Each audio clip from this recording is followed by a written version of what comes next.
এবং সেই অনুযায়ী কিন্তু একটা খসড়া প্রণয়ন করেছে। কিন্তু যেখানে সবচেয়ে বেশি তামাক চাষ যেখানে, সেই কুষ্টিয়া জেলায় কিন্তু বাড়ছে এই ক্ষতিকারক ফসলের আবাদ। কেন? এর উত্তর খুঁজেছেন মনিরুল ইসলাম মিন্টু, সঙ্গে ছিলেন কুষ্টিয়া প্রতিনিধি শরীফুল ইসলাম এবং ছবি তুলেছেন সেতু আহমেদ।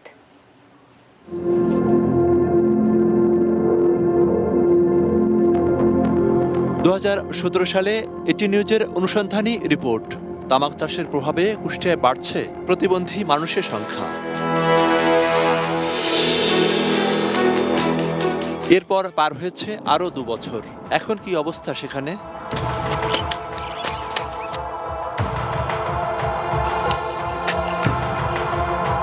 কুষ্টিয়ার দৌলতপুর, মিরপুর কিংবা ভেড়ামারাই মাঠের পর মাঠ আবাদ হচ্ছে তামাকের। আমার তামাক আছে 3 বাবুদের 21 বিঘা। সার বিষ আপনার এগুলান দেয় কোম্পানি, ফিয়ার দেয়, বিভিন্ন রকম জিনিস কোম্পানি দেয়। এই সুবিধার কারণে চাষি এটির উপর খুব আছে। শারীরিক সমস্যা হচ্ছে মানুষের। তামাকের গন্ধতে মাথাও ঘুরে। তারপর কেন করেন?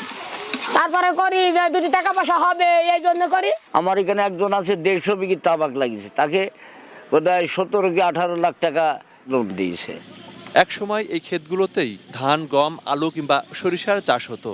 এখন তামাক চাষ শুধুমাত্র খাদ্য নিরাপত্তার জন্য হুমকি নয়, বরং এই বিষ চাষে হ্রাস পাচ্ছে জমির উর্বরতা। তামাকের শিকড়টা কিন্তু এটুকের মধ্যে থাকে না, আরও অনেক নিচে যায়। তো নিচে যায় মানে এটা থেকে একদম সাধারণ জ্ঞানেই ওখানে বোঝেন যে নিচে যায় কি কারণে, তার প্রয়োজন সেই কারণে যায়। বিভিন্ন লেয়ারে সোয়েলের আছে, এখানে বিভিন্ন লেয়ার থেকে সে সোয়েল থেকে ওখানে খাবার নিয়ে তার ওখানে হয়। 4টি উপজেলার 75 ভাগ জমি তামাকের দখলে। চলতি বছর 33,000 হেক্টর জমিতে বোরো ধানের উৎপাদনের লক্ষ্যমাত্রা থাকলেও চাষ হয়েছে মাত্র 10,000 হেক্টর।